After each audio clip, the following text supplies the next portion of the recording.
Hi, everybody. Welcome back to the Be There in 5 podcast. I'm Kate Kennedy, your host.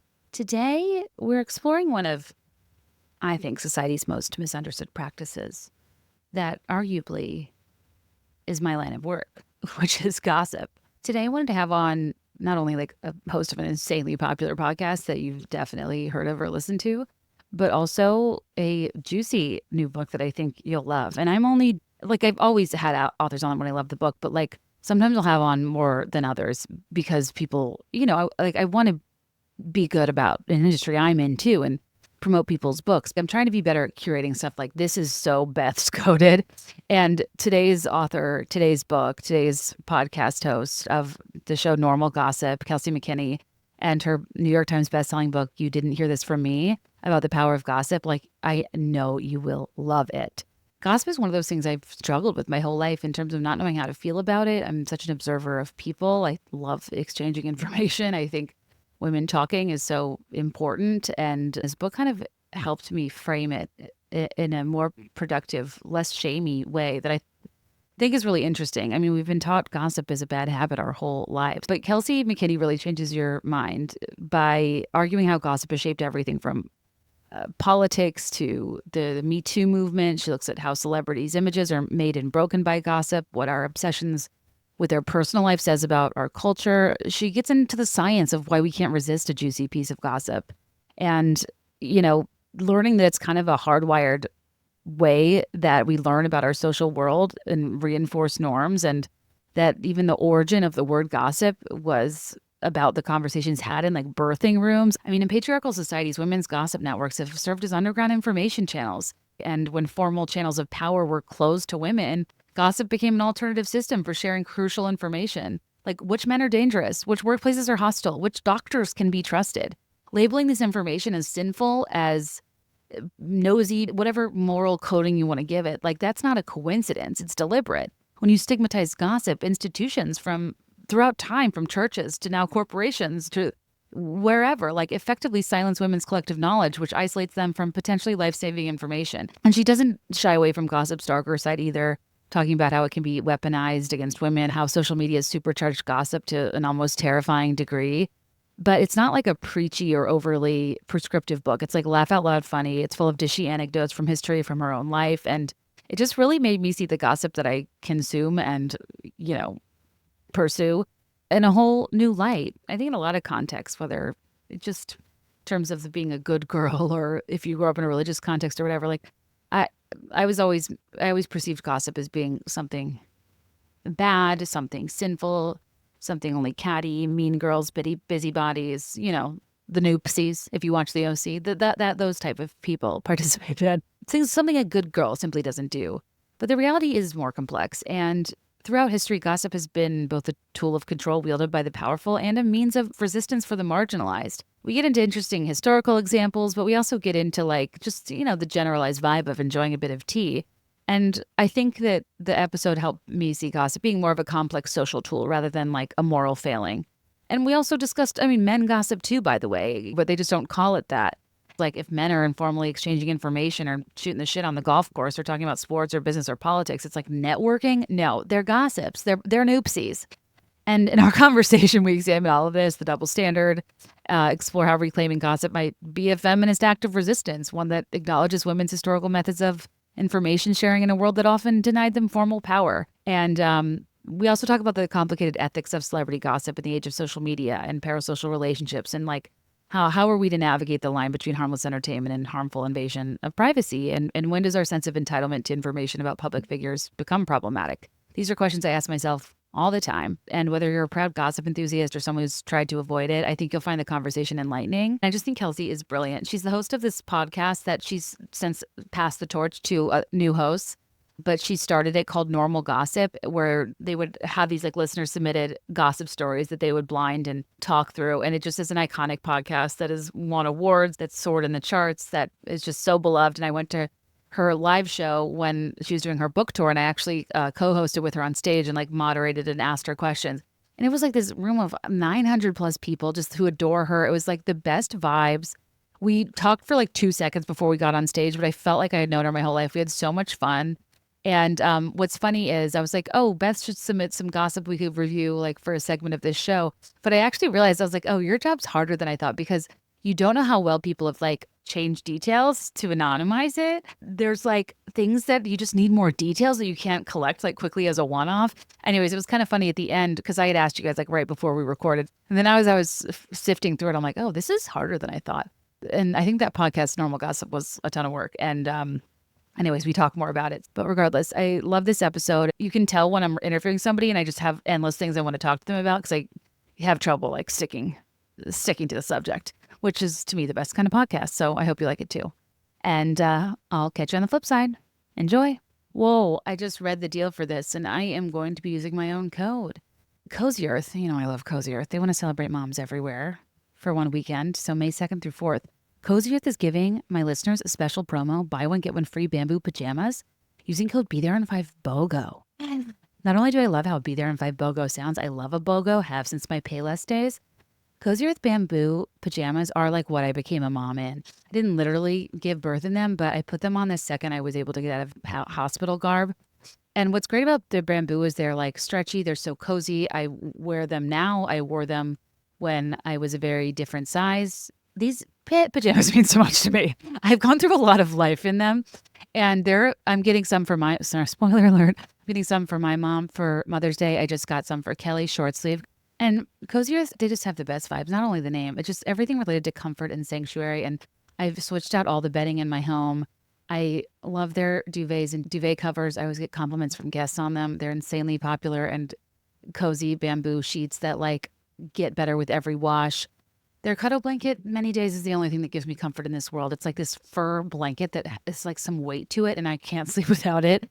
I love all of their products, but their bamboo pajamas are what they're really well known for. And they come in talls if you're a tall girly that hates a high water.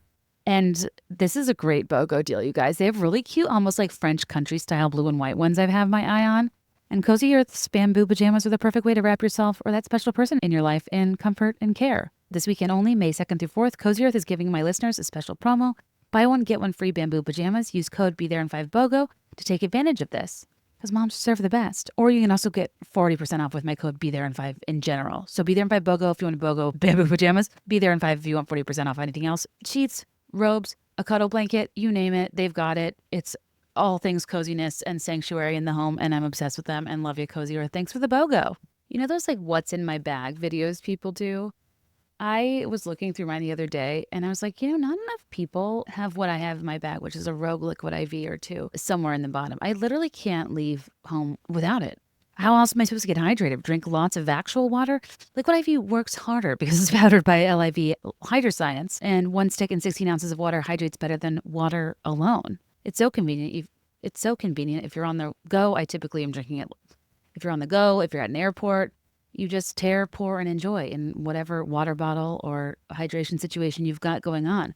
My favorite flavor, personally, I love the guava. In my house, we are big into the sugar-free flavors, like raspberry lemonade, white peach. Rainbow sherbet in this life just doesn't get enough credit as an iconic flavoring of things. And Liquid IV has so many true-to-fruit flavors to keep you hydrated. Like I said, break the mold and own your ritual. Just one stick and 16 ounces of water hydrates better than water alone. Powered by LIV Hydroscience, an optimized ratio of electrolytes, essential vitamins, and clinically tested nutrients that turn ordinary water into extraordinary hydration, with 3 times the electrolytes of the leading sports drink. And as always, non-GMO, vegan, gluten-free, dairy-free, soy-free. Liquid IV brings you back to life after a long night. It's essential for a long or short flight. And just, I don't know, makes me feel hydrated and like I'm getting my essential nutrients when my scheduling's a little off. I love it for a pick-me-up at like 3 to 4 p.m. when I tend to crash daily, just working for myself in my home.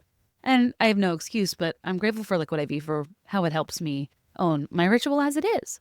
Ready up for a long day with extraordinary hydration from Liquid IV. Get 20% off your first order of Liquid IV when you go to liquidiv.com and use code BeThereIn5 at checkout. That's 20% off your first order with code BeThereIn5 at liquidiv.com.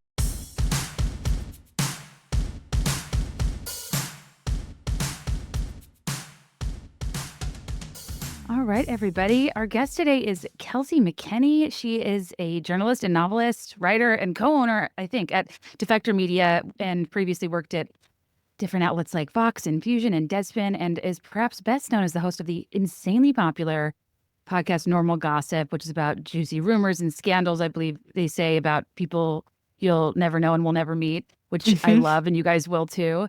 Her latest book, you didn't hear this from me. Kelsey brings the same insight and wit from the podcast to the subject of gossip, drawing on history and science and pop culture, exploring how gossip shapes everything from our relationships to politics. And I'm so excited to talk about one of my favorite subjects and the fine line between doing something important and just being messy bitches, which I can never seem to toe. Kelsey, welcome to the Be There and Five podcast. Hi, Kate. Thanks so much for having me. I'm happy to be reunited. I know. I feel like we're old friends, though we only met once, and the majority of the time we spoke was on stage in front of people. Well, we created our own world and we lived in it up there, and that's beautiful to me. It really was so fun. And like, I was just telling you, I loved your audience and I loved their vibes. And that was just like a great event. But you know how sometimes if you have flashbacks of yourself being awkward and shudder, I do think I brought up John Tucker Must Die 3 times on stage. And I'm like, why do they keep referencing that fine film? It's a holy text. Well, it makes sense that you need to reference your holy text.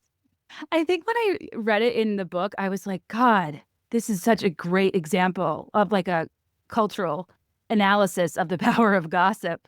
I love John Tucker Must Die. I like rewatched it when I was writing the book, and I was like, this is such an insane premise for a movie in general, that you could have 3 girlfriends at the same high school just because they all had like different friend groups. And it's like such a moment in time. Like, you couldn't do that now. People would be like, how come I'm never on your grid? How come you never post me? Truly. I mean, think about what social media has done to the secret second family industry. I know. You could never have one now. We're losing recipes. Yeah, like even like thinking about how a lot of times I've gotten like stories submitted about like kind of gossip via like 23andMe or whatever, ancestry stuff. And I'm like, it was really easy to like sneakily have a kid you told no one about a long time ago. And I wonder if people aren't doing it anymore. I think about this all the time, honestly, because we wanted to do an ancestry story really badly for normal gossip. But the problem is they're often really bleak in this like kind of dire sad way, because it's like, oh, my family isn't what I thought it would be, right? Which is like a kind of devastating realization for a person to have. But I always really wanted to do one because I do think that kind of like drama that you can tell by like reading genealogy reports is wild. And one of my family members is very into genealogy, and she at one point tried to tell me this story about 3 women in like her family tree. She told it to me like it was this terrible thing. She was like, oh my God, it was awful. They wanted to marry off all the daughters, and all 3 of the daughters committed suicide. And I was like, this story rules, actually. It's so crazy. And she was like, oh, it's so terrible. It's so bleak. And I was like, it's from like the 1600s. And these women were like, I would rather die than marry this man that I don't like. And I'm like, that's nuts. Like, I love history. Wow. Like thinking about the stakes being that high. Yes. Yeah, it takes it to another level. I don't remember why. I was researching the origin of like Deb balls. Okay, that sounds right. Marriage being high. This is what we're going to talk about today. For marriage being high stakes. And when like the Protestant church spun off from the Catholic church, there were no more nuns and no more like, so if you weren't married, you had nowhere to go. So Deb balls are a function of marrying off all the unwed daughters. So they have somewhere to go because they couldn't become nuns if they didn't get married. Like, isn't that crazy? There were no choices except to move to a convent. Yeah, except I sometimes I have a very rosy idea of convents because I was not raised Catholic. So I'm like, a convent, you're just hanging out with all women, like making illuminated manuscripts. That sounds great. Like, I'm game. Honestly, you're not wrong. And my mom loves nuns and went to Catholic school. And well, 2 things. She was here this week and we were doing an ancestry dive because of a trip we're going on. And the thing she was saying about her ancestors, relatives, she was like, oh yeah, Nellie so-and-so, she was the one that could make tables walk. Like, furniture would just and I'm just like, what are you, what? And I think that type of passed down ancestral gossip is funny. And like, there's people that died of a broken heart whose death certificates I can now find that certainly did have cardiac arrest. But it is interesting thinking of how, without a lot of scientific knowledge, you might really believe that and it gets passed down. Yeah. I think a lot about this because I have the Wikipedia app on my phone. Do you have this app? I'm like obsessed with I it. I'm like don't. constantly reading stupid Wikipedia articles, which I've realized is just like makes me an encyclopedia kid kind of. But I realized recently that I like don't have a lot of wonder anymore because I just have the answers to everything. Like I'm like, why is this happening? And then I look it up on my phone and then I know. And I'm like, imagine living in a world where like an eclipse happened and you were just Mhm. like terrified.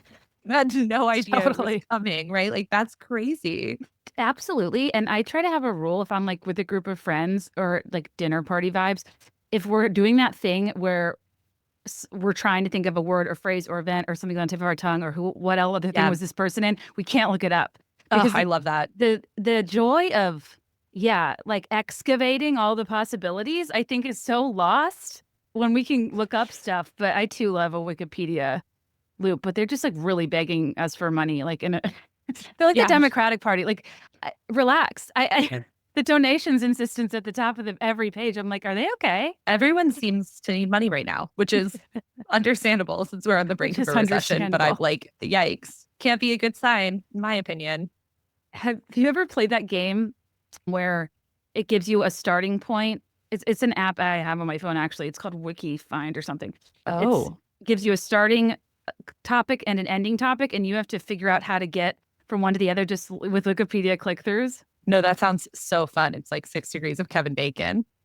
Precise. You would, if you love Wikipedia, you would love it. I did this all throughout COVID.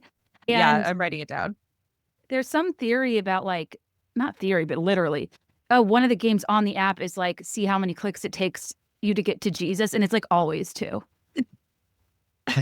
She knows a former evangelical. You Yeah, can appreciate truly. So it. easy. He's always right there. Wait, you know what I'm so excited to read is that I have on for my vacation next month is your first book. Because as a gal with a purity culture background, I'm so fascinated.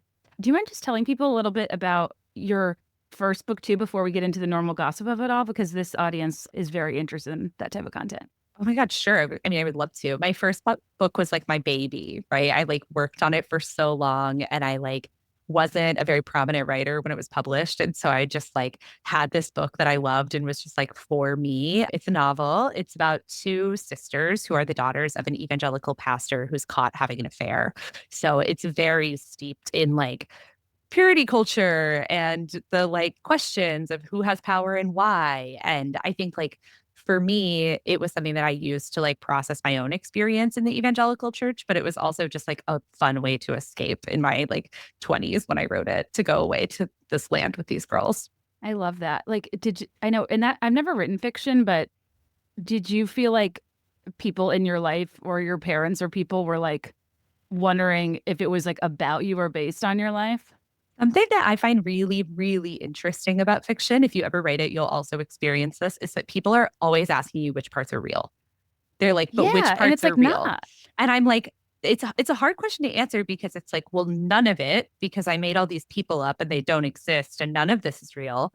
And also all of it, right? Because it's like every emotion that exists in a story you've had before. And so there Hmm. is this kind of like discomfort that I think people feel, especially with literary fiction that isn't like fantastical in any way, where they're like, well, how could I feel something about this person that like you just created out of your head? And I'm like, I feel that way sometimes that I'm reading too. So like, who am I to judge? But it is an interesting problem of like, no, it's fiction, it's all fake. And so I think I didn't have as much of a problem with that because I did make it all up. Like nothing in that book is my life. Yeah, So it made it easier. I think if you're writing like autofiction or fiction that's much closer to your experience of the world, you would have a much harder time. it's called God Save the Girls. God spare the girls. God Close. spare the girls. Oh my gosh.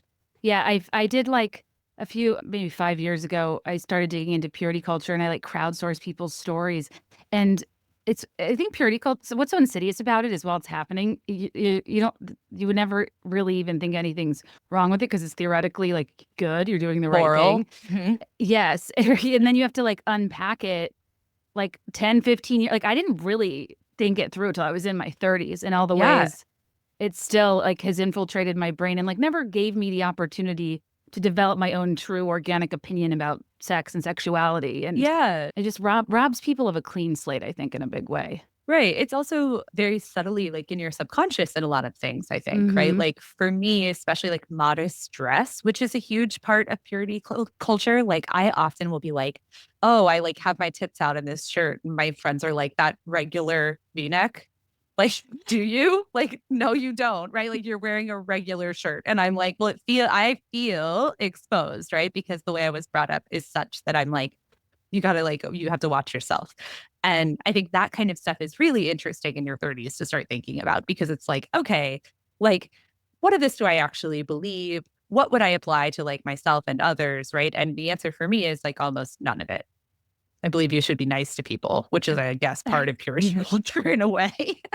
Oh, it's so true. And it's almost one of the hardest parts is disentangling your like what you don't believe anymore on principle and what is buried in your reflexes, even if you don't Yeah. agree with it on principle, but that it's still like a comfort source. So it's hard to reject because I'm the same way with like cleavage. I just feel like I can't do it. Yeah. And I don't know if I do have an affinity for fabric as a person or if it's like Yeah. I'm so conditioned to not be overexposed that like I can't have fun or like Yeah. yeah, if I feel exposed, even though I vehemently like am opposed to modesty dress, but Right. And I think what's kind of hard about that is it's hard to know whether we would have always been that way, right? Like there's a version of yourself yes, as a child where you just are modest innately, right? Nature versus nurture. And it's like, well, when the nurturing of the church is so strong, it's almost impossible to tell what the nurture might have been, which is rough. it's so rough. And it's also rough that meta is so skewed. Do you get fed a lot of reels with people like it's it's it's like such a creepy intersection of an agenda where it's like, watch me conceal and carry to mass. And I'm like, there's just a I'm gun not getting that, influencer but and a that's Catholic. Okay. crazy. I am getting like exclusively religious trad wifey reels. And I think because I engage with them, I don't like or comment. God, no. Yeah, I but just send them you're to friends locked behind the in. scenes to Yeah. laugh at them. Yeah. Yeah. That's the tough part. I do think that's having a metric for gossip in the number of shares thing is kind of a funny Oh, thing. I like turn the number of comments off on my posts because I'm like, that's not my business. I don't need to know how many comments are Right. there. But the shares I leave on because I think people have a right to know. Like I'm like, you have a right to know how much someone else has shared their posts. Like when Meta made it so that you could hide that, I was like, no, no, no, no, no, no, no. Like you shouldn't be able to hide the shares. The shares are our metric for like what kind of drama you caused. Like when someone posts about their divorce and you see the shares and it's like, this is half as many followers as this person has because they all shared it. And that's beautiful to me. 1,000%. Likes are how we present. Shares are who we really are behind the scenes. Yes. Like I like very, very little things, but I will share Yeah. so much behind the scenes. It's like far more engaging. Um, and okay, to get sorry, I keep getting off topic, We're just but gabbing. we're just gabbing. Normal gossip is huge. I mean, you guys were nominated for an iHeart Pockets of the Year awards next to a small production like New Heights. I mean, huge podcast, so popular. Can you tell people about its origins and like why you started it? Sure. Yeah. So during the pandemic, in the lead up to the pandemic, I was really locked in on a bunch of stories. You know how you have like a friend's friend who you see like at their birthday, but you don't have their cell phone number, you know, these like Thousand tertiary percent. characters. I had a couple of those that were like about to have really big problems, right? Like one of them was going to break up with his girlfriend, and I was like locked in on that. I was so ready for him to break up with his girlfriend, and I would be like texting my friend, like, has he done it? And then the pandemic hit, and like all of these tertiary friends stopped doing any of the things they were going to do because we were all stuck at home, right? You can't break up with your girlfriend if you're stuck at home Oh, during the pandemic. And so all of these right. plot lines that I was like so focused on just died. And, you know, all the conversations we were having were miserable. It's like, are you sick? How are you feeling? Like, how many Mm-hmm. people in your building have died? Right. Like this kind like bleak stuff. And at some point in the summer of 2020, my mom called me because my second cousin had gone on a bachelorette trip and she had ridden a four-wheeler, flipped over it, and lost her thumb, which is like objectively sad, but subjectively kind of hilarious because I'm like, why are you on a four-wheeler? Why are you at a bachelorette party? We're in the middle of a pandemic, right? Like there were all of Yeah. these things about it that were so funny, but Was the mostly experience a thumbs down? Like, exactly. But mostly I was like, oh my God, this is so funny. I have something to tell people, right? Like I can call my friends and tell them this stupid story about my second cousin and distract them from everything that's Totally. going on. And so after that experience, I like, because I am dumb and tweet out many of my good ideas, I tweeted out someone should give me a podcast called Normal Gossip where I find out what's happening at the Gap. And then all the people who I own and co-own a media company with, Defector.com, were like, you are so dumb. Please don't tweet out your good ideas. And so we made it. We brought on Alex John Laughlin, who became my co-creator and like made the podcast really shine and like made it so good. And then we went from there. And so it kind of came from this place of like believing that the story itself is worth something, right? And believing that like having access to that laugh and that kind of like shock value is worth it. Absolutely. And I think too, like, and maybe we'll get into this later.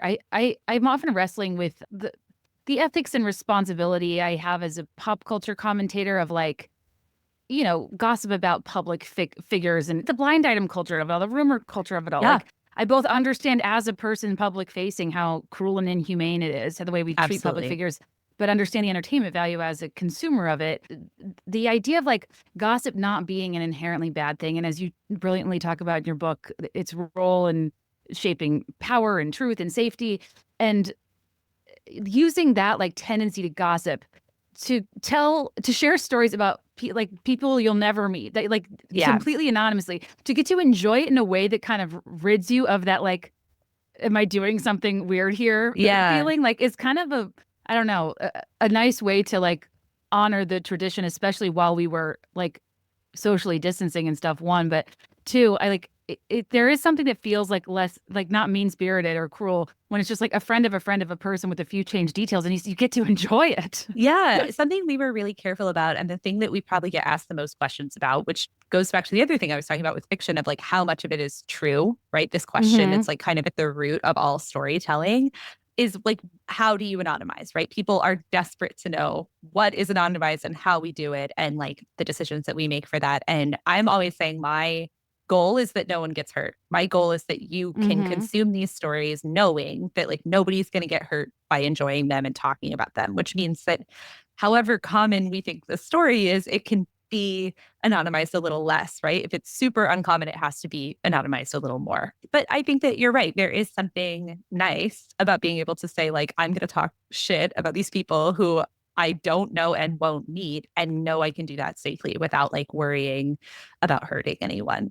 Yeah, I think it's I know I struggle with that too. I should actually get your advice on that because people, Mm, I'll ask people to self-anonymize, but then when you do that, you can't really know if they're thinking through in detail. And I've had a few yeah. issues with crowdsourced stories, like just from like enough small context clues of me reading a DM, someone found out their sister was pregnant. Oh, their story I told, and I'm like, What? whoa, I'm clearly not thinking through this. But if you have like a niche, I have like a more niche podcast. Like if you know Yeah. someone that listens, you know what I mean? Like you Right, could right, right. probably You can like figure kind of out it was somebody's trace it story. back. Yeah. I think this is something, I mean, we talk about this constantly, obviously, because it's a big part of normal gossip, but we anonymize places' names always.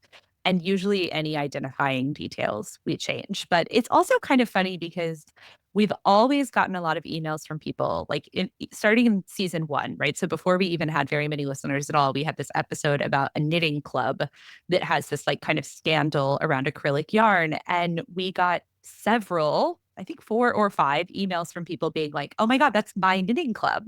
And Alex Hmm. and I were like, that's crazy because this wasn't originally a knitting story. Like we changed the story. So it wasn't your knitting club, but like what is happening in your knitting club, right? That you think that this is your story. And I think something I learned a lot in working on the show is just like more people are doing crazy shit than you can possibly imagine. Like half the things that are happening Right. in the world are happening to dozens of people. So it's like maybe they did use the context clues and figure it out. And maybe more than one person who follows you was hiding a pregnancy, right? Like both are possible. Right. That's a good point. And the knitting drama of it all is funny. I do like to peruse the Reddit thread hobby drama sometimes. Oh, yeah. What a beautiful place. A beautiful place. And it's like, damn, people are cutthroat in the resin community. Like, I'm not involved directly in drama that often. Hmm. And I think I'm really inspired by people who are just like so crazily stubborn or like so Yeah. intense about something that they will not give in. Like, or like even hearing, I love to hear PTA stories. Oh my God. They're I, so good. so like to be willing in your community, whether it's a niche hobby or a PTA or whatever, to just like be so inflexible, rude, and insane. Honestly admire in a person. It's probably why I like the Housewives, because I just don't feel like I Yeah. possess that. I desire to get along too much, I think, but I like the Yeah. brazenness. No, I feel like people are always asking me, like, oh, do you have a lot of drama in your life? And I'm like, well, I know a lot of drama. Like, I know an infinite amount of drama. I'm constantly being just like hit with a fire hose of drama. I'm like, but in my personal life, I don't really have that much drama. And I think about that a lot too, that it's like, is it because I'm not like stubborn on things? And I think that can be a flaw sometimes, right? Like, I think having the willingness to fight for what you believe in can be really important, right? Cowardice is a huge flaw for people to have, but I do think it's funny because I'm like, yeah, I don't have that much drama in my life because most of the time I'm just like, oh my God, fine, right? Like, have it your way. Same. And I think it really further proves the doctrine of there are two types of people in the world, the ones that entertain and the ones that observe. Yeah. Because I think like the way you talked about gossip being such a like a thing you were in your religious era that you were like worried it was one of your biggest vices or sins or Hmm. whatever. And my obsession with gossip too, I think it stems from like because I'm not the entertainer and I'm Yeah. the observer who's just paying way too much attention to what other people are doing. Yeah. But it is, I mean, not to be like scientific studies show, but scientific studies show that people who gossip a lot have really good social skills. Like it is connected. Your observation of the world is connected to your ability to exist within it. Right. And like, I think Mm. sometimes that kind of like bright, flashy resistance, right, that we're talking about in like a PTA meeting or like causing drama in a group. I think if you've observed the world a lot, you know that that doesn't usually work, right? And so it's not that you're unwilling to do it. It's that you're like strategically, that's not going to get me what I want, right? It's like you're playing survivor. Question for read the book title. You didn't hear this from me. Is that kind of colloquially your favorite like opener of a sentence that you know you are about to be seated and excited for the next No. sentence? My favorite opener for a sentence is "Can I be a bitch for a second?" That is Oh like I God. am I just buckled in, babe. Right? Like, that I just got so excited. Even yeah, even at the see, idea of it. exactly. Can I It's be a like bitch if for a somebody, second? I feel like my friends have taken to like sending me like a 3-second voice memo that just says that. And I'm like, yeah, let me leave this meeting. Right. Like I'm like Right. anything, please. Let me drop everything. I that's a really good one. I think I one that I like is, this stays in this room type of vibe Oh yeah. with talking to a Between group. us. Yeah, between Hmm. us. But I think there needs to be like different forms of prefacing that something's not to be passed along because there are kind of like tiers of information. And to me, like if I really want someone to not repeat something, like if I'm Hmm. not fucking around, I'll say in confidence. Right. Like Oh, to me, that's like BFF HIPAA. That's like HR. I Doesn't that sound love that. serious? It does sound serious. I like in confidence is very good. I think about this like a lot as a reporter, right? Because reporters have like several levels of ways that you can talk without using your name, right? And the most serious of them is off the record. And I was Mm. trained pretty early on that when people say like off the record or can we go off the record, that as a journalist, you should be like, oh, is this Watergate? Is that the level of thing we're talking about? Because if not, no, we can't go off the record. Oh, Like that really? is for state secrets. I'll go on background with you, or I'll agree that I'm not going to use something, but we're not going off the Oh, record. Right. And it's like, it's a really interesting distinction because it's like you're in confidence is like, okay, this is a state secret. Like, this is a state secret in our family. Do not share. Like, okay. no Because one I knows. definitely say off the record when I'm talking to reporters, if like I have an aside or a question or whatever, Yeah. and And people agree to it for sure. Yeah. but that's good to know that an insider tip of like, okay, relax. I'm asking you about your fledgling. pop culture podcast. Yeah, to be clear, we all do it. Like, I do it too when I'm talking to reporters. I'm like, can we go off the record? I want to like shit talk. And they're like, yes. And then we're off the record. But it is supposed to be a state secret. That's so interesting. Speaking of journalism, though, I actually was curious about the story behind Defector. I don't know if I told you this, but when I was on Watch What Happens Live, the place I modeled this clubhouse of mine after, I was wearing Nuuly. I was wearing a tuxedo blazer with a like bedazzled silver lapel by Avec les Filles with the girls, I think is what that means in French. Nuuly is a subscription clothing rental service. It's all about helping you have fun and get creative with your style. And Nuuly has like not only Anthropologie's like entire clothing catalog, they also have all of Free People, FP Movement. They have like such good brands. And when I was book touring, I wore so much Nuuly. Whenever I go on vacation, I wear a lot of Nuuly. You might remember that tube top with that giant red flower. That's an anthro top that they have on Nuuly. I've never gotten more messages in my life than when I wore that top. Maybe it's because I was wearing color. And I actually like that Nuuly has jeans that are like more worn in, so I'm not getting like that first try on bias. And I often will use Nuuly to rent pants, and then I'll just buy the ones I like because you can rent to buy or you can rent and return. It lets you shift gears in your wardrobe without a complete and completely expensive overhaul. Every month you rent 6 items from Nuuly's shared closet out of thousands of styles for everything you have going on. Dressy stuff for occasions, work stuff, casual, active wear, going out clothes, cute dresses, formal gowns, whatever you need. And I love that I can try out trending styles that I'm maybe iffy about, see how it looks on me, colors, silhouettes, and send them back for something new. And Nuuly takes care of everything from shipping to laundry, and you can pause without paying a fee if you need to take a break for any reason. So like I said, subscription-based clothing rental. For just $98 a month, you'll get 6 styles from more than 400 brands. They have inclusive sizing up to 5X, as well as petite and maternity. Oh my God, I forgot about maternity. You guys, Nuuly saved my... Buying maternity clothes is a real track, and you don't want to look at them once you're done with them. And Nuuly's changed my life when I was wearing maternity clothing, by the way. Regardless, I've paid out of pocket for this for literal years. I've worn it in some of the most photographed moments of my life, and Nuuly is a great value at $98 a month for any 6 styles, but right now you can get $28 off your first month of Nuuly when you sign up with the code BETHEREINFIVE. Just go to NUULY.com, that's Nuuly with 2 U's, and enter the code BETHEREINFIVE to sign up and get $28 off your first month. That's NUULY.com, Nuuly with 2 U's, with code BETHEREINFIVE. Nuuly subscription clothing rental. Change your clothes. Mark Fisher Ltd is casual luxe redefined. The collection seamlessly combines wardrobe essentials with the most coveted trends, made with quality materials, understated details, and impeccable craftsmanship. From barely there minimalist heels to dramatic tall boots, Mark Fisher Ltd puts a fresh modern spin on footwear essentials, effortlessly making them your wardrobe heroes. Approaching trends with an everyday lens, creating versatile shoes with real staying power. And the Mark Fisher Ltd Spring Summer 2025 collection has this casual luxe ethos I speak of, with designs that unite aesthetic and practicality. From the Alande sandal, like I've told you, if you're asking yourself what's the perfect sandal from day to night, casual to fancy, it's this Alande sandal. I have it in nude and I have it in black. 2 minimalist straps, a perfect kitten heel. Yes, we're wearing kitten heels again.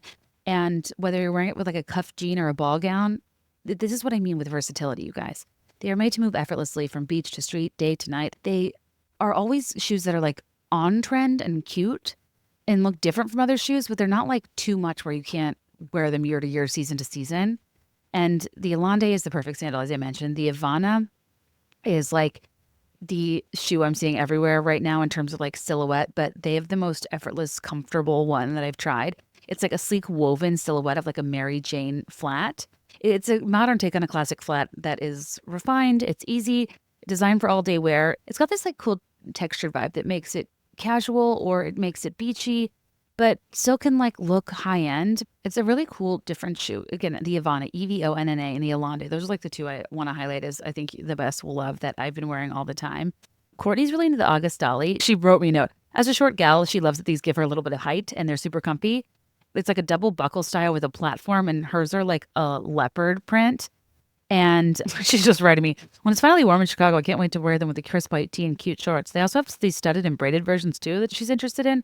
Anyways, she wouldn't write me that unless she wanted me to plug the August Dolly in case there's any girlies out there after a double buckle platform situation. Regardless, they have so many like bold, elevated, effortless, easy versatile shoes that are timeless yet trend forward, which I know is an oxymoron, but I somehow they do it every year. I've been wearing these shoes for over 5 years now.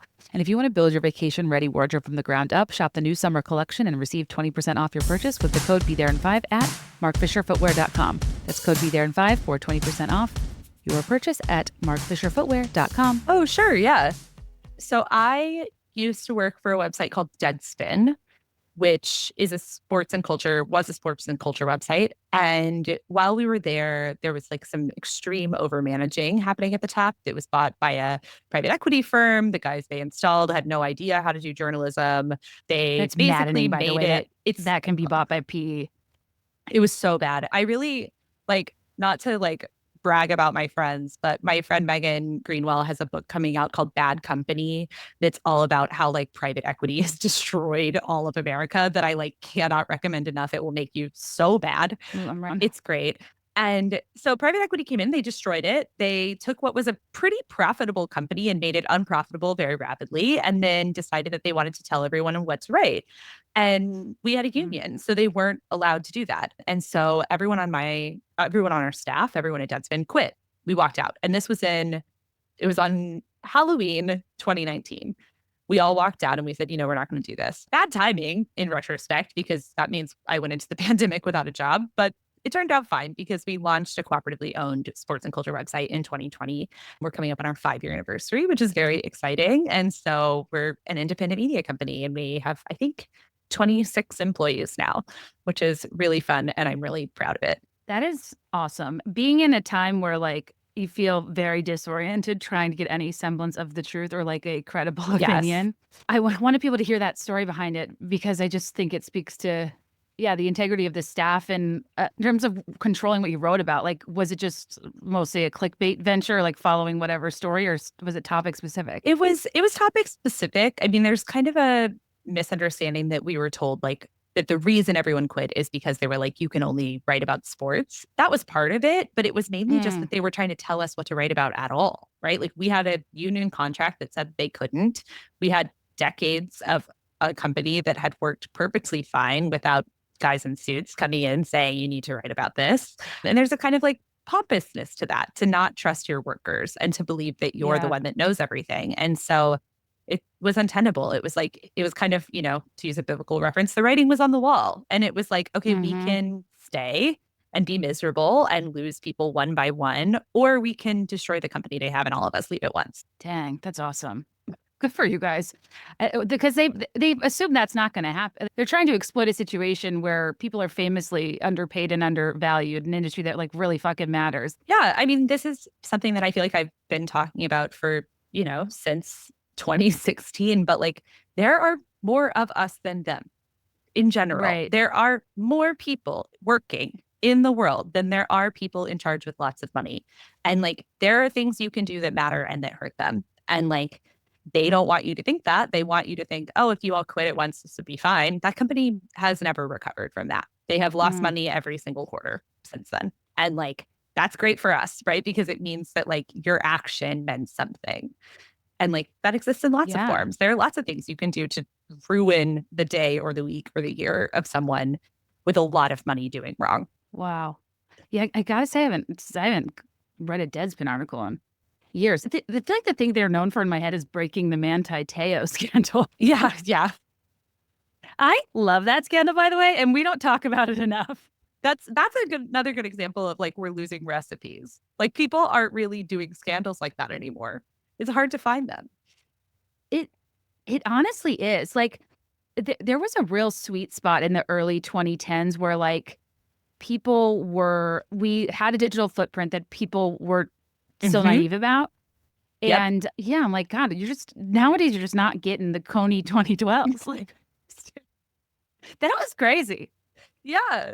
And that was citizen journalism, I think, of just digging around about that whole, anyways, not a Coney 2012 podcast. Oh, one of my favorite things to reference. But something we talk a lot about on this podcast is how easily trivialized and dismissed women's interests are, right? And I think that one of the things that your book makes such a strong argument for and really digs into the history of, which I think is helpful. Like when there's internalized biases about something or like guilt Yeah. associated with gossip, something about like the historical contextualization really helps me reframe it. So from your experience, from your research in the book, what did you find in terms of why gossip gets dismissed as like women's work and kind of gets stigmatized in a sexist Yeah. way? Yeah. So I want to start by saying that like men gossip just as much as women do, right? Yeah. Every time I'm at a bar and someone says, "Oh, what do you do?" And I say, "Oh, I wrote this book about gossip," and a man says to me, "Oh, I don't gossip." I always say, "Oh my God, did you hear Patrick Mahomes got traded?" And then suddenly they are locked in and they're like very interested in what I have to say. And I'm like, well, if it isn't a gossip, right? Like you do Mm-hmm. gossip. You've just branded the thing you watch on TV, the NFL, and talk about as not gossip, and the thing that women watch on TV, reality television, and talk about as Mm-hmm. gossip, right? And that is like a really clear dividing line in people's minds. Like if you're talking about sports or politics, it's not gossip. If you're talking about culture, it is, which is like a really interesting dynamic. Some of that comes just like textually, etymologically in English from the word itself. The word gossip comes from the Old English word godsib, which meant for a period of time like your godmother. So someone who was not your blood relative, but was very close to your family. And then that evolved to mean the talk that happened inside a birthing room. So a place where it's only women, a place where the stakes are high and you're there for a long time gabbing. And so we have this word itself that comes from women's talk. And so it makes sense in some ways that we still consider women's talk gossip more than men's. But I've really tried to push against that because I do think it's topical and I do think it's often very sexist. And I think anyone who's been called a gossip knows that, right? Like you get called a gossip for talking about like a man in your workplace who is hitting on people in a way that's uncomfortable. And you know in your body that's not gossip or that it's gossip for Right. good. Yeah, I think that's what I loved reading through was like all the nuance that exists within this category because in the context of like a workplace or professional, setting, when you're talking about situations involving like abuse, Yeah. the safety component is so important. And I think too, like digging into the historical origins, I feel like the religious role of gossip too, in terms of it being a thing labeled as a sin, but also used as a tool for control by the church Yep. for heretics to get neighbors to spy, to improve your standing with the church. Yeah. Like Yeah. it's just the most weaponized thing. Yeah. I mean, when I was working on my novel, I was reading a lot about like scandals in the evangelical church, right? I had a Google alert for like any Southern Baptist preacher accused of an Ooh, affair. start And that then I would like podcast. pay attention to what happened afterward. Yeah. And the playbook that these churches are using, I'm not sure if it's like a physical playbook or if they're just copying each other, but the playbook they're using has pastors and elders telling the congregation, if you have questions about this, our head pastor having an affair or doing something extremely bad, come to a member of leadership of the church. Don't gossip. Gossiping is a sin. Come speak to us and we Mm-hmm. will help you. And it like really stuck in my brain, right? And I think it's been there since like a very long time, but it's stuck in my brain because I realized, like, oh, you want to control it. This isn't about what's Mm-hmm. like good or bad. This isn't about morality. It's not even about like protecting the family of this person who's done something wrong because like they've unprotected them by their actions, right? It is about controlling the narrative. And there's a lot of power in that. There's a lot of power in telling people not only don't talk about this, but stop each other from talking about it. It allows people at the very top to maintain very tight control over everyone, which, as we've already been over, there are more of us than them. So we don't have to listen to them.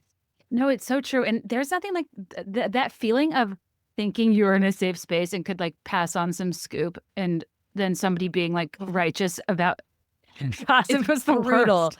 And I think I want to be clear here that like the Bible itself does not come out very firmly or strongly against gossip. The verses that we have about it in the King James Version were translated as tale bearing, which you could consider libel or slander, right? Most of the verses in the Bible that people are using against gossip are actually verses against making things up, which I agree. You shouldn't make things up about people and then preach them through a megaphone. Like that is very mean and cruel. Like I completely agree with that. And I think there's an interesting problem that happens where people are like, well, I don't gossip because it's mean. I don't gossip because it's bad for people. And it's like, is that why? Is that why you don't gossip? Because in most of the situations where you're being asked to gossip, that's not what's happening. It's just not. Right. And I think even just, this assumption that gossip in and of itself has a sentiment assigned to it as being, it's the exchange of information. Yeah. That doesn't necessarily imply that information is made up or intended to hurt somebody or like, I think even just losing that is important to like explore the nuance because like you said, gossip, it's a tool for the powerful. It's also a tool for the marginalized. But you have to be careful about the fine line between what is and isn't productive, I guess. But that's the thing about a tool, right? Is like you can use a hammer to build something and you can use a hammer to destroy a window, right? Like a tool itself has no moral standard. A tool is just a tool. And so what's interesting is that you've told a whole bunch of people, hey, holding this hammer is a sin, which just doesn't make any sense. That's a great way to think about it. Thank you. This is all I think about. I think that's like that. I'm very critical of self-help gurus, and I try to think of you them. And me both. I try to explain like the way like a Tony Robbins uses cognitive behavioral therapy tools or like whatever stoicism or pseudoscience or whatever. Like a knife is different in the hands of a murderer and a chef. Yeah, and like the reason it works for a lot of people is because it's rooted in science, but you have to be a practitioner of that science to do it ethically and well.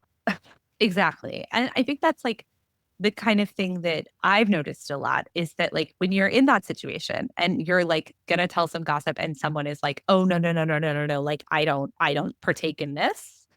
It is, in my experience, usually someone who has been hurt in the past. Yeah. Right? Like they are usually responding out of a space of like, I was hurt really badly by gossip. And if you dig into that and you say like, okay, well, when was this? Because most often it is middle school. And the thing about middle schoolers is they're learning how to be people. And so they make mistakes all the time. And in trying to figure out how to navigate the world, they hurt each other constantly. And so it makes sense that you're hurt, right, by that. And so that's one thing. But the second thing is that it's like often my next question is like, well, is it true? Like the thing that hurt you, was it true or not? And it's like, okay, so if it was true, then we have a different problem. If it was false, it's not gossip, it's slander. Like that's a different thing. Right. Yeah, because also part of that like historical context, especially I think it was in like the Victorian era or something. Like this is when like this whole concept of reputation became really weaponized, right? Like, and a woman's like perceived sexual virtue and per the all or nothing of marriage of it all, like gossip about somebody's potential indiscretion, if made up, could like literally destroy lives. Doesn't mean it's not juicy. Have you read Parallel Lives? I haven't. Oh my God, I cannot recommend it enough. It is a book about, it's called, I think the subtitle is like a story in 5 Victorian marriages or something. But it's about 5 marriages or relationships in the Victorian era that were like not that weren't the standards set by the Victorian society, as a way of kind of saying like, we've rebranded the past as this thing that was like so good and that we've lost. And in reality, people have been people forever, right? Like people have been living with someone they're not married to since the beginning of time. It's just about like how we present ourselves and present our culture to the world. Like what you're saying is really interesting about reputation, right? Because it's like in all of the eras after the Victorian era, we have been told like, your reputation and your upstanding citizenry and all of this stuff. And it's like, well, even during the Victorian era, people were, sleeping with each other on the side. People have been like this forever. There's no moral perfection that we can achieve as a group. That's so interesting. So it's Parallel Lives, you said? Parallel Lives. It's Phyllis Rose. And they're famous people, right? It's like George Eliot and John Stuart Mill, right? These kind of marriages of people that were like, we have a lot of records of them. Fascinating. Yeah, I know. It's like, it's so hard to, like anytime when I was writing my book and I would try to do more research to better contextualize something. So it just didn't seem like something I made up or I was doing a chapter, it's called Pumpkin Spice Girl, about like women's interests being trivialized. And I was trying to explain, like, this isn't me overstating it. Like, this is Yeah. something that goes, it's much deeper than just the people who like draft make believe Right. football teams making fun of you for what you like. Yeah. Like their tendency to do that, like, it's not just like a modern thing. And I was reading about how, like, high heels were originally worn by, they were like, men wore them on horses for the stirrups, so their like Yeah. shoe wouldn't come off. And Cowboy then boots have a heel, baby. yeah, and like looking at historical like stiletto pumps in the club of like kings is so funny, because when they were so ornate, they were so like, and they were, the higher they were, the like, more aristocratic you were perceived, whatever. And then two things happened: women and poor people got interested in them, and then men stopped wearing them altogether.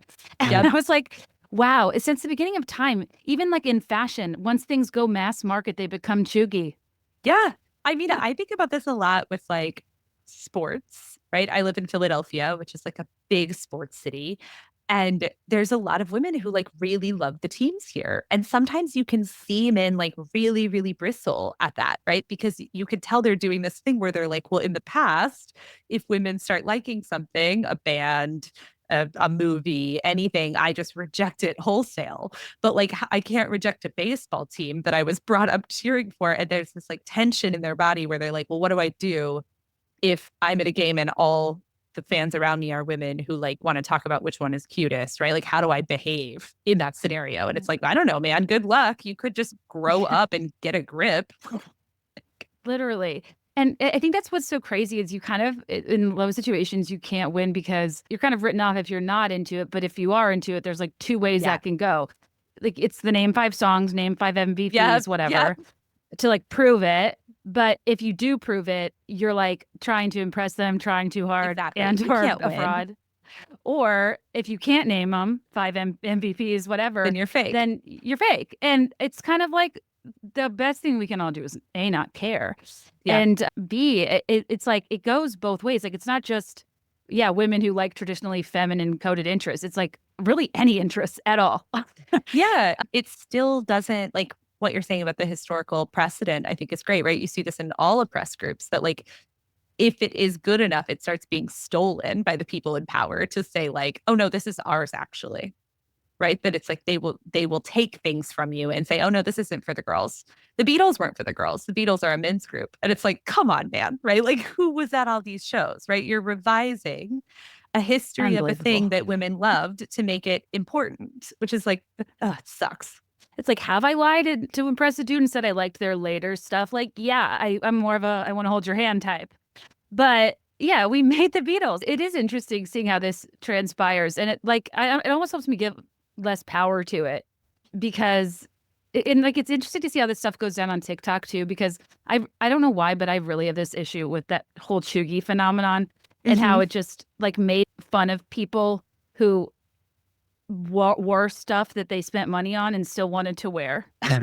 Yeah, because it was once trendy, and it's like kind of this elite tendency. When something's a novelty, when it's inaccessible, it's cool. And then the second the mass market gets it, you reject it. And then there was all these like wealthy young people making fun of, millennials for wearing like golden goose sneakers. Yeah. And it's like, okay, but they spent $600 on those and you told them they were cool 2 years ago. And now you're taking no responsibility for being a part of that trend. I do think it's like, I know you think about this constantly and have written a lot about it, but I think it is so interesting to be like in the period that millennials are in, right? Like my mom, for example, when she was my age, had like a 10-year-old and did not give a shit about what I cared about or what teenagers cared about, right? Like, there was a kind of like aging out of what mattered in the culture that like just doesn't happen anymore. And so it's like, it's interesting to see these new terms come up, because it's like, oh, well, you need this term now, because it's like people are more locked in. The culture of teenagers is accessible to all of us via the internet. And so it's like, we all know about Olivia Rodrigo. We all know about Sabrina Carpenter, right? And like, then what are you supposed to do as a teen? I'm like, good luck. Because if I like it, it can't be that cool, That is such an interesting observation about, like, while there's certain terms that are a roadblock for me, I can converse about most topics Mhm. with like my like friends' kids who are Yeah. teenagers or whatever, and like know their cultural references of Yeah. like I what's mean, going on. did you go to the Eras tour?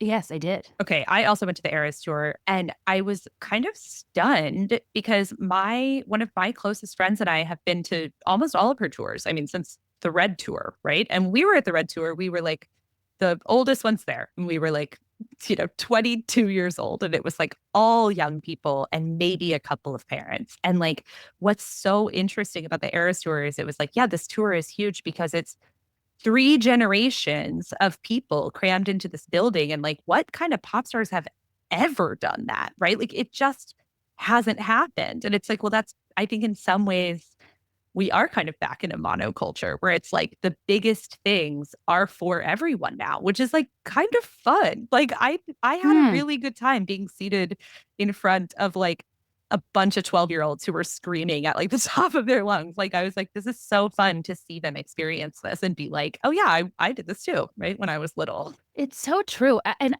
yeah, people would bitch about how like a lot of like the youngsters taking up seats because those tickets were so hard to get. But that was one of my favorite parts was just seeing like core memories being made. And I think pop culture is so powerful and a piece of connectivity between Hmm. two people.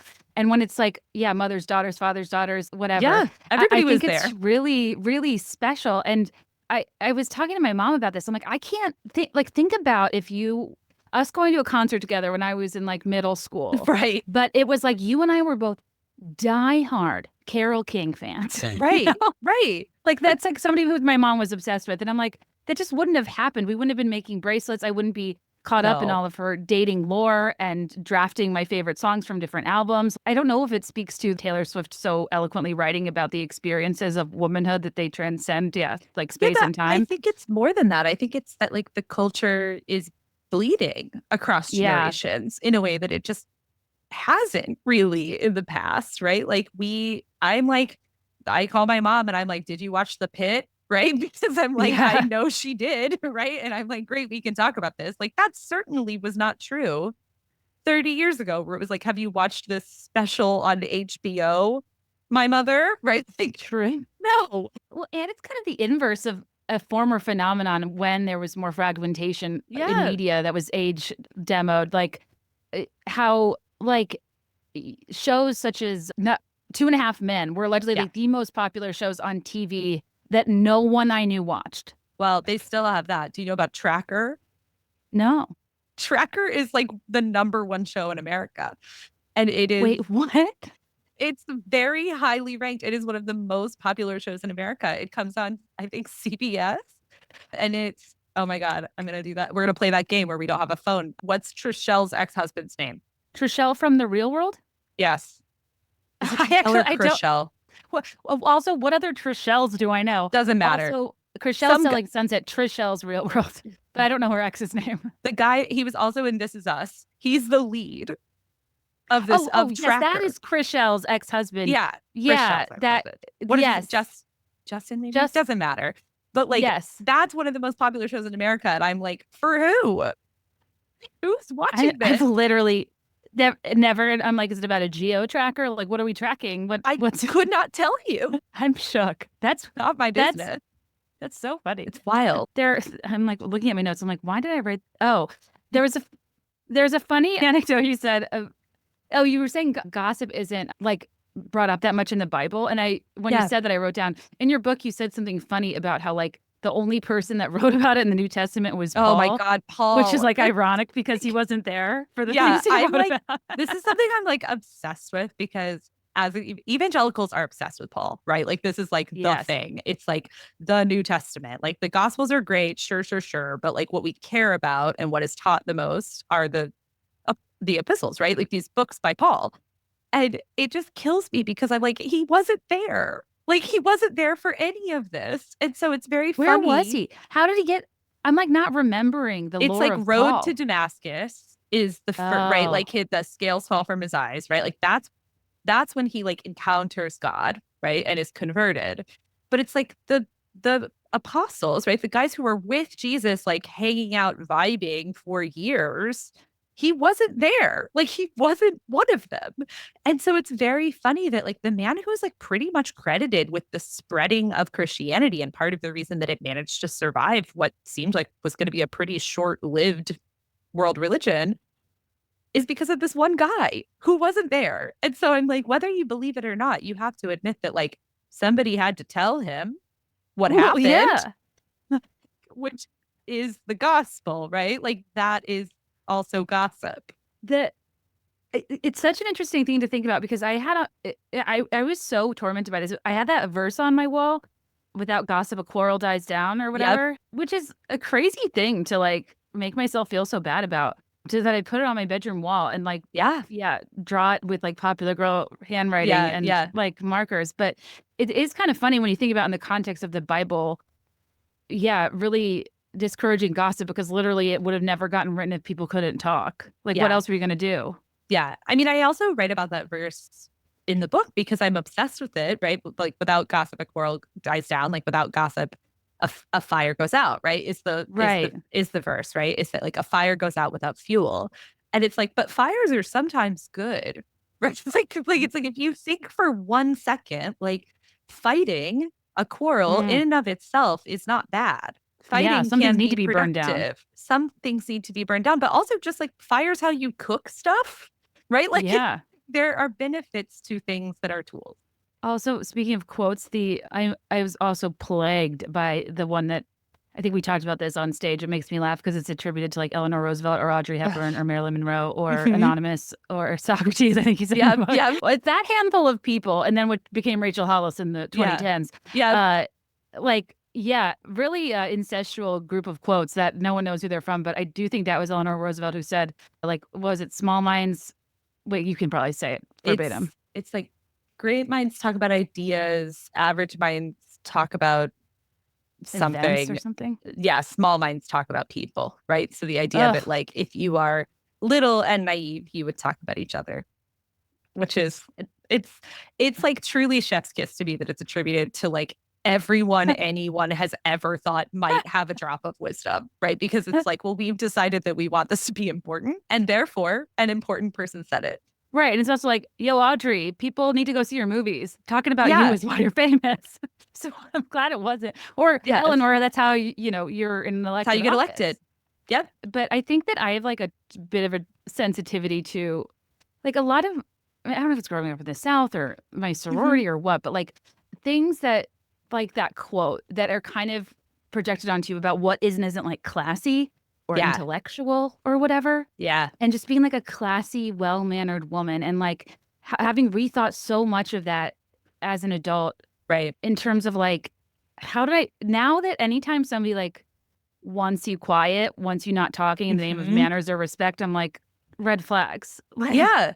Yeah. I was just talking about this with a friend of mine because classiness, right, is also like a form of white supremacy, right? It's like you need to be a white rich woman, otherwise you cannot be accepted into the behaviors of our groups, right? That is like the whole thing. It's like tackiness as a concept is like, don't be like poor people, don't be like non-white people. That's what it's saying. And like that's kind of crazy as an adult if you are starting to break down those pieces of the things that you've been brought up with that are like bad and evil. It's like, well, the bad and evil thing wasn't eating SpaghettiOs out of a can. The bad and evil thing was believing that people don't deserve food, right? And so it's like there's this kind of like interesting problem where it's like, well, do you want to be trashy and like maybe have a little more fun and maybe care a little bit more about your community? Or do you want to be classy and be perceived as one of the rich people? Right. And it's like, now I'm like, what a boring existence. Yeah. It's boring. It's not cool. It's stupid. Often cruel. And it hurts people. Yeah. It's like, I think my like rush shirt from my sorority was like, from my pledge class was like, Kappa Delta, because class isn't just something you attend. Oh, yikes. And it was the number one like attribute we were held to, and we get like scolded for dancing on elevated surfaces at frat parties. And we were all like, isn't this supposed to be fun? But that was like one of my first awakenings to the desire for a group to maintain collective image over like individual well-being. Yeah. And a sorority is an awesome thing that you think you're going to care about forever, but you really don't when you leave it. So you can like deconstruct it. And deconstructing sorority culture was like my gateway, I think, to deconstructing religion. Yeah, I believe that. And like probably your gateway to deconstructing a lot of other stuff too, right? Because it's like you graduate college and you realize like, oh, this group that I was a part of told me a bunch of lies and made me pay for them, right? Like, that is a Yes, pretty I'm rapid paying you deconstruction. to be forced to cooperate. Yeah, Like, to be what? told I can't dance on a table, which is famously fun and cool. And what's funny about that too is I per prayer requests as a form of gossip, what you talk about in the book, which they absolutely are. It's the ultimate move of the bless your heart bitchy, is to pray for somebody out loud.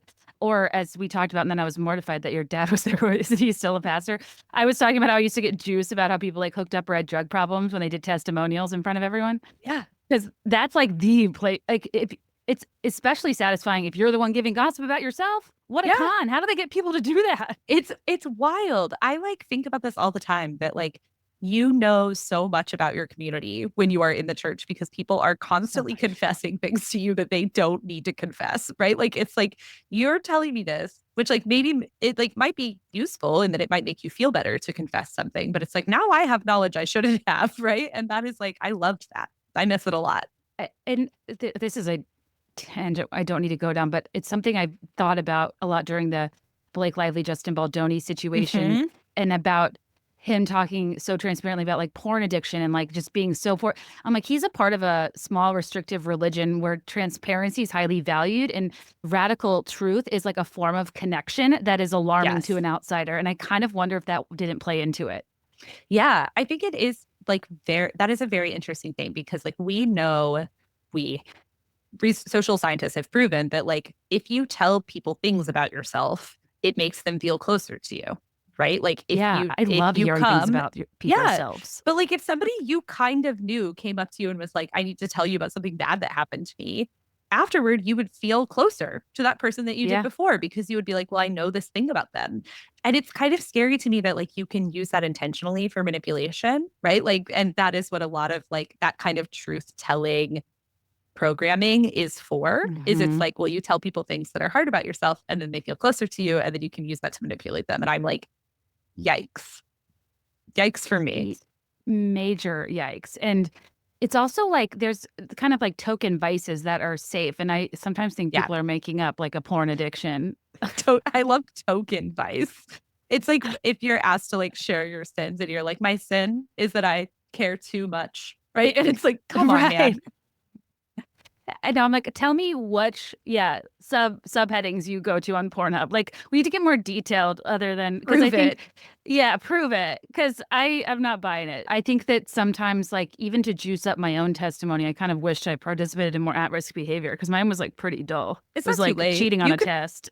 You could participate in some at-risk behavior now. I never actually got up and did one. It was too much for me, but I enjoyed other people giving theirs because it was always about how, like, it was always a dude that, like a youth pastor that was shaming all of us about premarital sex and sexual immorality, who then would tell a tall tale about how they had like banged half the town, but they're saved now, so it's different. And I'm like, I don't really like that whole born again thing because it's not really fair because you got to have fun first and you're not allowing any of us to. This was like the joke that my sister and I were both like pastors' kids, obviously. And the joke we were always making like as teens is we were like, well, it's so fair because we were brought up in the church, right? Like everyone else gets to convert. They have these great, sexy testimonies. And our testimony is like, well, I was read the cardboard baby Bible and now I'm here, right? Like you didn't get to have the flashy bad girl time. No road to Damascus. Yes. To Damascus. All roads lead to the road to Damascus. Okay, so I think something that is interesting nowadays that is tough is the prevalence of like snark. And you talk about entitlement gossip in the book and the parasocial relationships. Can you tell people what entitlement gossip is? Sure. So entitlement gossip is not a real term. I made it up. And it's a term that I made up to explain a feeling that I have in my own body, which is like the parasociality that exists between you and someone you follow online or you and someone whose work that you like, notably celebrities, that causes you to feel entitled to things about them that you're not, right? So Taylor Swift is always the easiest example of this because most people care about her on some level. This episode is brought to you by Amika. Speaking of hot gossip, I found myself a little out of place recently at the Michigan Avenue Sephora. To my not surprise, but absolute delight, not only were a lot of the teens and 20-somethings absolutely hovered around the Amika area, I overheard people talking about their latest collab. And this is the kind of gossip I want to hear, which is with Alice Brooklyn, another clean and female-led Brooklyn-based brand, just like Amika. But they're known for their fragrances, especially their very well-known Sunny Scent Miami Nectar. And Amika, and their number one prestige dry shampoo brand, Perk Up, of course, they partnered with Alice Brooklyn's Miami Nectar scent to create a new limited edition Perk Up Miami Nectar dry shampoo for when you need an instant vacation and right away results. As usual, you shake, you spritz, you sniff, you summon yourself to Miami. It's a grit-free root refresh, a boost of volume, and the Perk Up you know and love infused with a fragrance that you'll be obsessed with. It's very like pink pineapple, coconut. It smells like a hot summer's night. Sun-kissed skin, salty air, neon lights. I don't know how it makes me nostalgic for an era in which I've never lived, quite frankly. I mentioned earlier, number one prestige dry shampoo in the US. It is a cult following for a reason, as is their Soul Food nourishing mask. You guys, I showed you the before and after, or a side by side of when I use one of their masks and don't.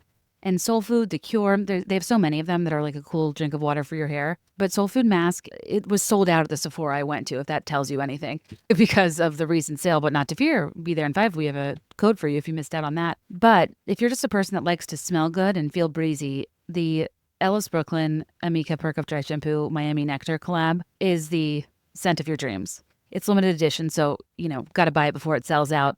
For the youths, all snag it from a Sephora.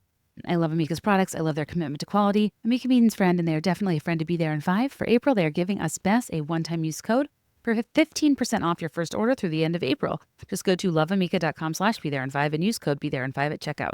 That's loveamika.com/BeThereIn5, code BeThereIn5 to get 15% off your first order. This episode is also brought to you by Pair Eyewear. When you refresh how you see things, the world can be a more vibrant place. Just in time for spring, Pair Eyewear has 3 new colorways for the most iconic acetate base frames. Take a peek at their new Cozy Honey, Soft Lavender, and Moody Gray frames. And don't forget, you can soften or bolden your look in a snap with their endless collection of top frames. They have hundreds of collabs, colors, seasons. I love the Murphy. It's my favorite kind of like oversized fashion-y glasses style, and I have different snap-on colors from tortoise to a red Sally Jessy moment, of course, to sun toppers that allow me to travel with just one pair of glasses that are prescription if I don't want to put my contacts in on a plane, if it's too sunny because someone won't put the shade down, so rude. They have a frame for every face. You can find your perfect frame shape with virtual try-on. I also do like the Kirby as well. That's like a more rounder frame. And you can save without compromising on quality because base frames start at $60 and top frames start at just $25. Upgrade how you see the world and how the world sees you. Go to paireyewear.com and use code BTIF for 15% off your first pair. And support the show by mentioning Be There in 5 sent you in a post-checkout survey. That's PAIR, eyewear.com, code BTIF. But it's like, if I'm clicking through my Instagram, it's like my best friend's very cute baby, my sister's like at a bar, and then it's like, celebrity I follow on their show in Melbourne, right? And I'm like, that fucks with your brain in a way, because it convinces you that like all of these people are equal. It to your little dumb lizard brain, you're like, oh yeah, my friend, my sister, Taylor Swift. And so then if you think, for example, that Taylor Swift has broken up with her long-term boyfriend, there's a sense of like a feeling of betrayal that you can have where you're like, well, why hasn't she told us? Why wouldn't she tell us this? Like I'm entitled to that information. I deserve to know. And it's like, well, no, you don't. Like Taylor Swift is trading you music for money and attention, not her personal life. And 2, you're not her friend. But there's this like conflation that happens, and it happens to me. I'm not judging it. It's like it happens inside your little lizard brain, and it tells you, I deserve to know that information. And you don't, because those people are not part of your community. And that is a really complicated space to exist in right now, because it's like you have to check that in yourself constantly. Yeah, I'm like, I am forever struggling with the existential question, given my job, of like, what is just harmless fun and what has real consequences. Yeah. I mean, I think it is really bad to be famous. And I think people that like are famous, it is crazy to me that people choose that as adults, genuinely, because I'm like, the amount of attention and pressure you are under, and the amount of like just things people will say about you, like it's not good for you to have people see you all the time and talk about you all the time. And like anyone who's been famous for a long time will tell you that, right? They'll say like, I had an eating disorder because I saw pictures of myself constantly, or like they disappear out of public, like Rihanna, because it's like they don't want that anymore, right? And that's like a kind of scary thing. I think the balance to me is often in like, if a celebrity tells me, I get to talk about it. If they post something on their Instagram, that's fair game, right? Because they've given it to me. What I feel kind of icky about sometimes is like, and I still do it. So it's, again, no judgment for anyone else, but it's like reading the blind items, right? Or like Yeah. reading Dubois, right? And that's where it starts to get a little like, okay, is this an invasion of privacy and not just like something I'm doing for fun? Right. And it almost is like the more rich or powerful or somebody is, you're like, they're fine. What I'm doing doesn't really matter. But like, that's a really dehumanizing logic too. I Where, also think some of I these don't people are know. less wealthy than people think they are, right? Like, Yeah. not Taylor Swift, right? Like, not that level of fame. But there's a lot of people who people are like, well, you have money. And it's like, but how much money do they really have, right? Like, do they have the amount of money that can hire a full-time security team, which they're going to need to handle this? Like, 1,000%. I think that the people who deal with the consequences of fame but still are famous and keep going anyway are the ones that can afford a level of yeah, insulation from it to make it tolerable. And exactly. that's why I actually think being an influencer is way more I like a agree. true influencer is actually a terrible gig that's really maligned and misunderstood. And like, yeah, some are the worst, but also it's like, I don't think anybody really understands what they're getting Yeah. into and how they will live in a constant feedback loop that is void of treating you like a person and is perhaps harsher than a traditional celebrity because in the absence of Yeah. a fandom to defend you, it's just like a bunch of gleeful cruelty in the name of snark. And like even Taylor Swift, for example, like what's funny about her is that I think most people are like a silent majority of normals that enjoy her music, love some dating gossip, Yeah. and want to know what song, who's about. And then there's like the kind of cult like Swifties that take your point to the next level and Yeah. completely shut down any and all criticism, regardless of its validity or Yeah. productivity. That creeps Which me is out and makes it feel worship. culty, which is worship. Yeah. Yeah. I mean, they've done like one of the scariest studies. I was just like reading studies constantly when writing this book. And one of the scariest studies I read is about like parasociality and celebrity worship. And it says that like they gave a bunch of people this survey, right? That was like in these questions, replace it with like whoever your favorite celebrity is, right? So it would say like, I enjoy my favorite celebrity's music. And you would rank that like on a scale of 1 to 10.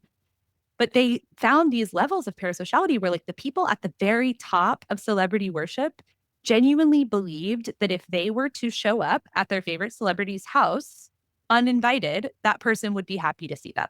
That's like shocking. It's shocking, right? Because it's like that's a level of delusion that's not like cute, right? It's Right. not like cutesy delusion of like, oh, you're convinced this guy's going to call you. It's like that's a level of delusion that could really, really hurt you and someone else. And like Yeah.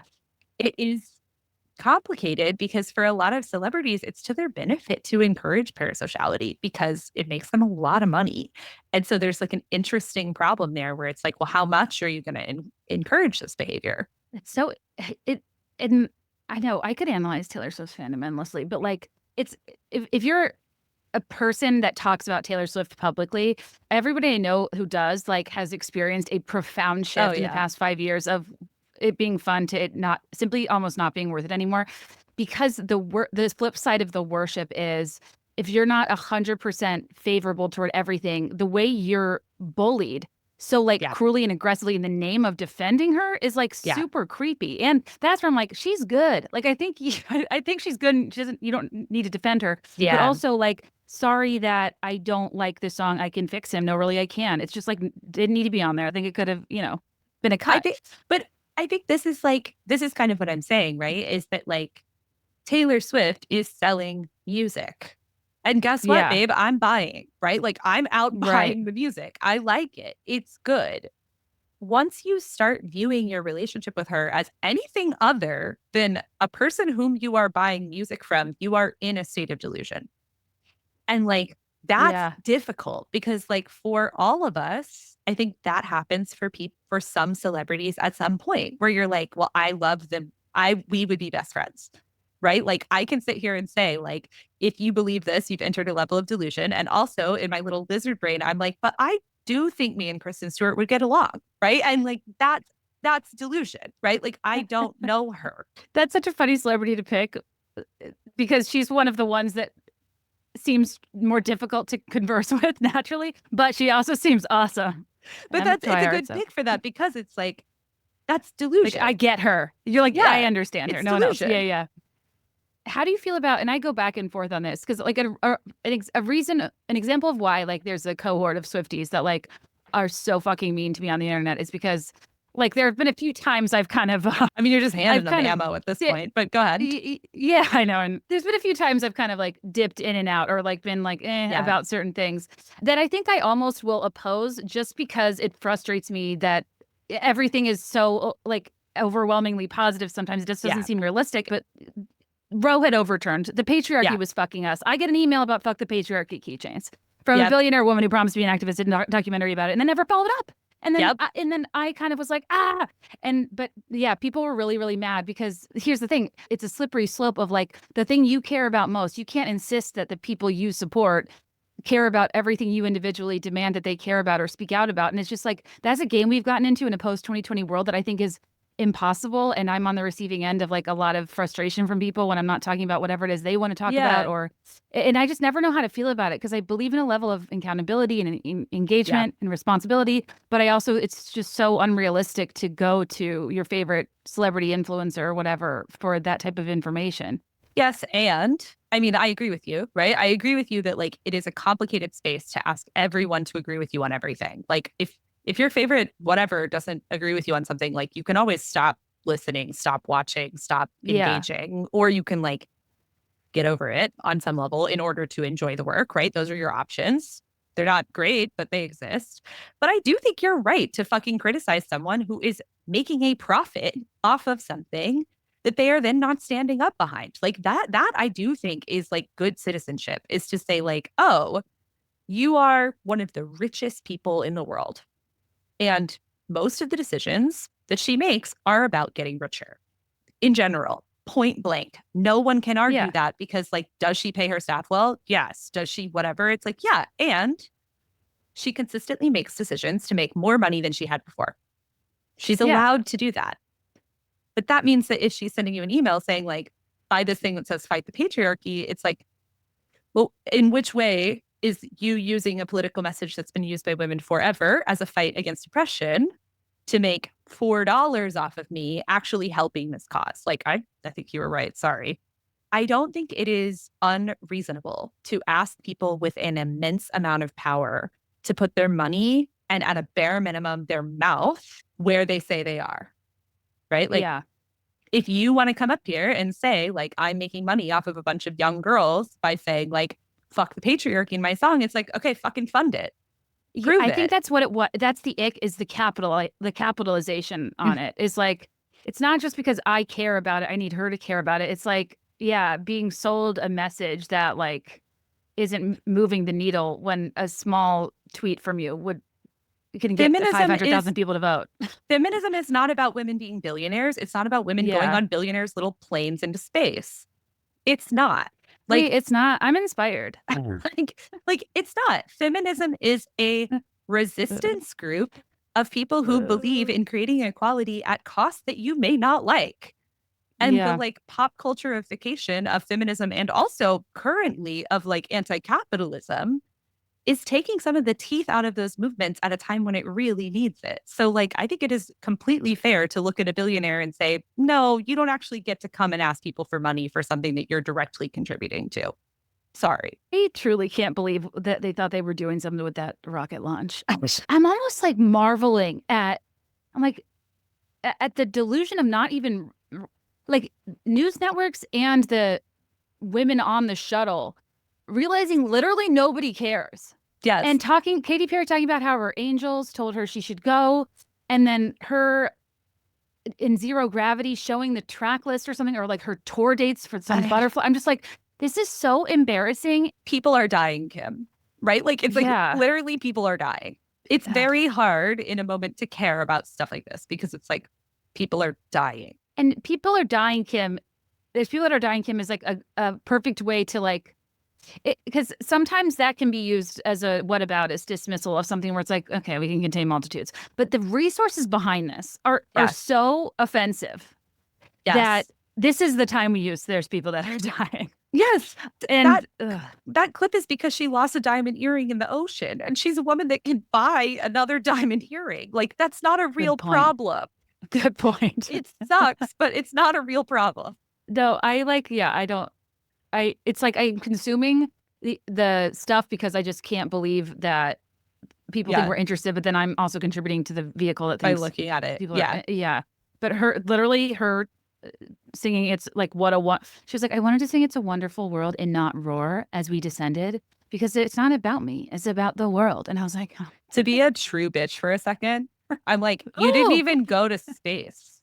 You went in a plane that went up into the atmosphere where there's zero gravity. That's like me saying that I've been to London because I connected in the airport. Like, that's not, you didn't even go. See, what are you talking about? You had a layover in the stratosphere. Yeah, that's not real. You didn't even get off the plane. Yeah.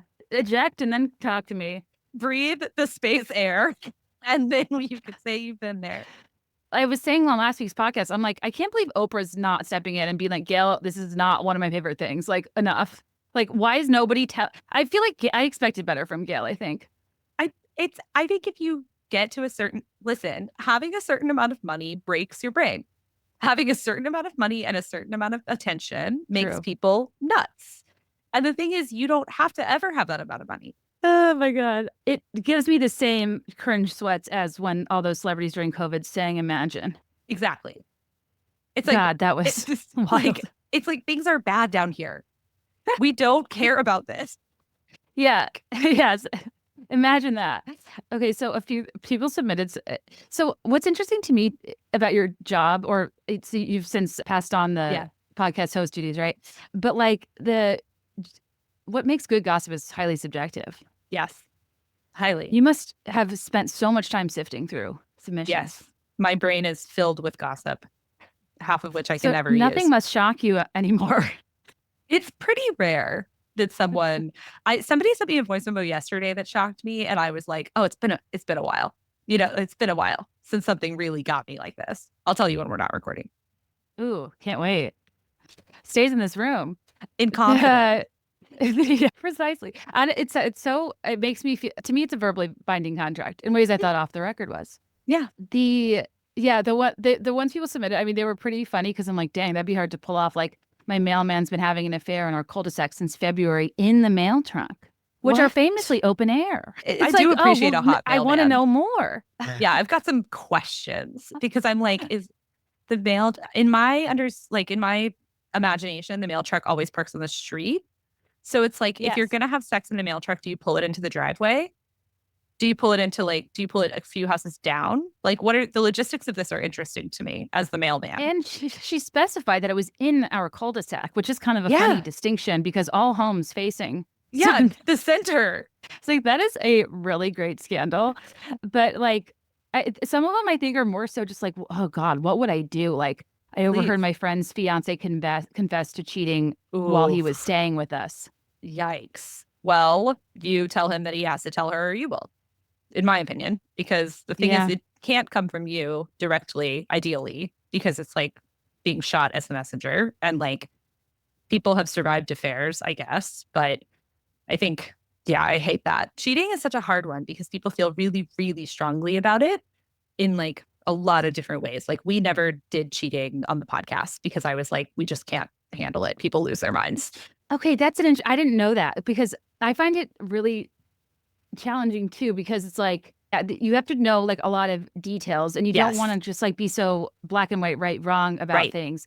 But also it's some of the stories make me go very Goodbye Earl very fast, where I'm just like this person said, I had a friend who had been married for 13 years and got a crush on a man she met and decided she wanted an open relationship. She floated the idea to her husband and he said, maybe, but I get to try it first. He proceeded to work out ferociously for a few months, got super buff, and went to a convention and hooked up with a woman he met. He then went back home to my friend and told her what he did, but he regretted it and that she wasn't allowed to do it. Oh my God. That's very born again youth pastor. Yeah, real Marianne and Wanda were the best of friends hours over here. But I'm like, this is also where I kind of get frustrated with stories like that, because I'm like, why did you agree to those terms? You're the one who wanted an open relationship. Why did you agree that a reasonable term for that was for him to do it first? Like, that's a crazy choice. Yeah, that isn't great negotiating. No. Like, if I came to you and was like, I want to have a sandwich, and you were like, okay, well, I'm going to eat a whole sandwich in front of you first, and then we can decide if you'll have one, I would be like, no. I don't like that at all. The stuff that I'm into is like, this person wrote in that her friend's 65-year-old uncle like wrote a novel, but was being like kind of dodgy about it. And then they did some digging and looked into it, and he wrote lesbian Twilight fan fiction, like smut. 65-year-old straight man. Mamma mia. Send it to me right now. I want to read it. I know. And she was like, but honestly, the best part is that it has 2 reviews on Amazon, and one was written by his wife talking about how good the book is and how talented the writer is, and something about that's very wholesome. I was like, I love wholesome gossip all the same. Isn't that beautiful? I love love. The other topic that kills me, that I think is like the lowest form of, like, the least interesting thing we could ever be talking about, is like, who is or isn't on Ozempic. I'm so frustrated by that.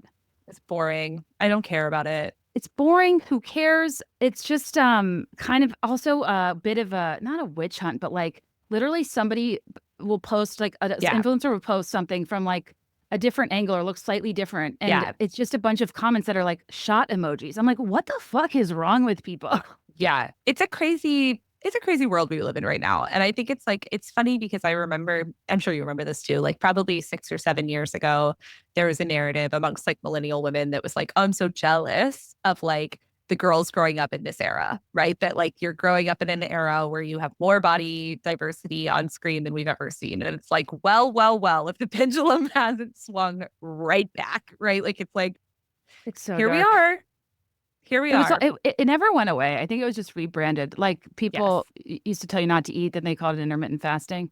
Yeah, exactly. But it's also like, you can't, I mean, something I realized the hard way in growing up, which I think most people realize the hard way, is that you can't change your bones. No amount of dieting is going to give you a body that you just can't have. And like, part of what's so sad to me about a lot of this obsession is that it's like, you're not, like, this is not a way to interact with strangers. Like, leave her alone. Literally. It's, it feels like I don't know, we've taken a million steps back, and it's kind of depressing, and it was like fun for a minute to think we were all not even body positive, but body neutral. But yeah, it's I think what's hard about algorithms too is that it allows you to really separate what changes are performative versus which are genuine, because algorithms aren't about what people are saying publicly. It's about what they're privately engaging with, what they really mean. And I think that like seeing who succeeds, what influencers do well, like what the algorithm prioritizes, it's like a dark reinforcement of priorities in some ways. It's scary. It is. But I kept you on too long, and I feel like I didn't, honestly, to speak to the challenge of your job, I was like, oh, this is a lot to read and like curate in like a 2-hour time period that I was looking at this morning. Thank you. Yeah, because I feel like I was stalking your TikTok recently, and you would respond to comments with people being like, hello, when's the podcast coming back? And you're like, we have to make it. Like, I got to make it. Time. It takes time. Yeah, I think that's, there's a lot of work that goes into everything, right? Like, I've noticed this, especially with recording artists recently, that it's like the minute an album comes out, people are like, when's the next album? And like, babe, when did you think she was going to make it? You have to give her a second. And that's like, the gossip takes time too. 1,000%. By the time you get a good gossip story, probably 40 people have spent their time making that better to hand it off. Truly. And we salute them. We do salute them. I just like loved the book tip to tail. I reread a lot of it last night. It's so brilliant. New York Times bestseller, you guys. Don't forget to pick up. You didn't hear this from me. And where can people find you otherwise? Is there anything else you want to tell people about? I'm on every single social media, unfortunately, at McKinney Kelsey. My handles are all the same. And then I'm writing right now at defector.com, so you can find my work there. Amazing. You're the best. Thank you for giving me so much of your time. Oh Sorry my for the God, tech thank you so difficulties. much for having me. This is a blast. I love to gab with my friend. All right, everybody. I hope you enjoyed hearing from Kelsey McKinney. I thought that was really educational and fun and funny, and you have to read her book. You didn't hear this from me. I can't wait to read God Spare the Girls. A lot of her work orbits spaces we talk about on here, and I thought you guys would love to hear from her if you weren't already super aware from her from Normal Gossip. But anyway, you guys, if you want to rate and review 5 stars, share with a friend. It makes a huge difference. I'm an independent show. Hard to survive these days, and reviews are what helps you get on and stay on the charts. Patreon.com/BeThereIn5 if you want to hear my Mel Robbins Let Them Theory review, which isn't too positive. Per my thoughts about self-help gurus, I also did like a Maddie and Grant deep dive from The Bachelor, the evangelical couple that is always telling us the apocalypse is near. Did a White Lotus finale recap. Got some other stuff coming up. Who knows? But your support in any capacity is so appreciated. Love you so much. Have a great weekend. As always, let me know your thoughts and I'll let you know mine. I'll be there in 5, I swear.